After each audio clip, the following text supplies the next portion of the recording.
Here, light and darkness are meant literally and not metaphorically, as often used to represent darkness, koshek, as evil, opposite of light, Hebrew or, which is commonly used to depict good. The light and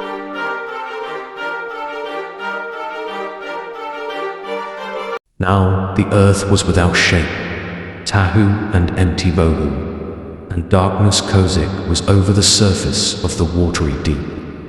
But the Spirit of God was moving over the surface of the water. Genesis 1-2. In this verse, it is said that the earth was without form and void. Did God create chaos? Did God create the universe from chaos? According to Saint John Chrysostom, the earth that is TOHU VAVOHU is the earth that is invisible. This invisible earth exists because the light has not yet been present in the universe. So God brought forth light. God said, "Let there be light." And there was light. Genesis 1-3. The Hebrew words TOHU and VOHU mean unfilled, unformed, and void. This expression, like the phrase, "darkness was over the deep," is metaphorical language indicating that at the beginning of creation, there was nothing in any form. Interpretations from Jewish scholars such as Rabbi Shlomo Yitzchaki, Rashi, on this verse suggest that the expression TOHU VAVOHU signifies a state of unutterable disorder, a void that is astonishingly empty. The term VOHU VAVOHU signifies emptiness and empty space. Because the process of creation is still ongoing, the expression TOHU VAVOHU also represents alliteration, which is actually a repetition of the word tohu meaning empty, emphasizing that the earth was truly empty at the beginning, with no habitat for plants or animals, and no humans on the earth.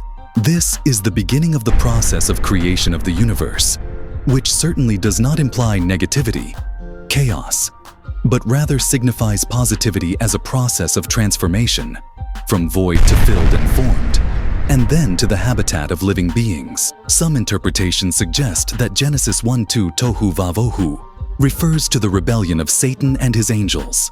Others interpret Genesis 1-4, where the word darkness, Hebrew kosyek, is seen as the creation of Satan. I do not agree with either interpretation. These interpretations are too speculative and lack a solid foundation. The state of TOHU VAVOHU in Genesis 1-2 is part of a chronological sequence of creation in progress. To understand this, let's look at an example.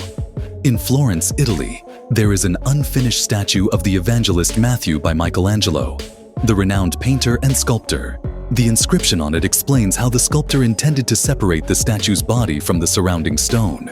The body of the statue, which would eventually stand alone, can already be clearly seen in the artist's vision. Similarly, the formless and void state of creation awaited the creator's creative touch.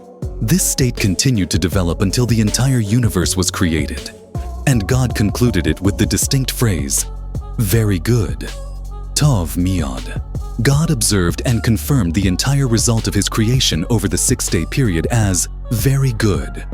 Tov miod, a mark of fulfillment or satisfaction that brings aesthetic or moral joy. God saw all that he had made, and it was very good. There was evening and there was morning, the 6th day. Genesis 1:31. From the very beginning of the book of Genesis, the focus of revelation is directed toward God, the Creator. He is the beginning, the source of everything. He made everything. All the materials needed to execute this plan were created by him miraculously through his word.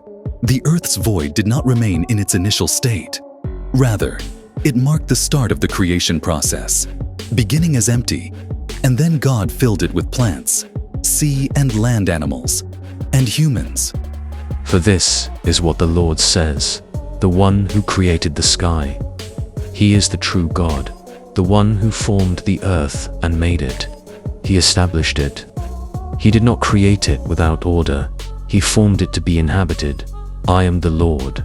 I have no peer. Isaiah 45:18. The state of TOHU VAVOHU in Genesis 1-2 is not meant to imply a negative state, but rather a progression toward completeness. Until all of creation was finished on the 6th day, the Bible clearly mentions 6 periods, 6 days of creation. indicating that each period involved phases. The creation of the universe by God was not something that happened all at once within a single period. The Bible explicitly describes 6 periods or days of creation. Thus, God's creation did not halt at TOHU VAVOHU, but reached its perfection. Very good.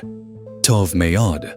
Similarly, the darkness or obscurity, Hebrew koshek, in Genesis 1:2, was also not a negative state. The state of darkness koshek existed due to the absence of light. In the process of creating the heavens and the earth, God separated, distinguished between light and darkness, day and night. Here, light and darkness are meant literally and not metaphorically, as often used to represent darkness, koshek, as evil, opposite of light, Hebrew or, which is commonly used to depict good. The light and darkness in Genesis chapter 1 do not contrast good and evil, but rather the difference between day, which is light, and night, which is dark. Why does the term darkness, koshek, here not mean evil? Because both were considered good, tov, by God, as stated in Genesis 1:18, to rule over the day and over the night, and to divide the light from the darkness. And God saw that it was good.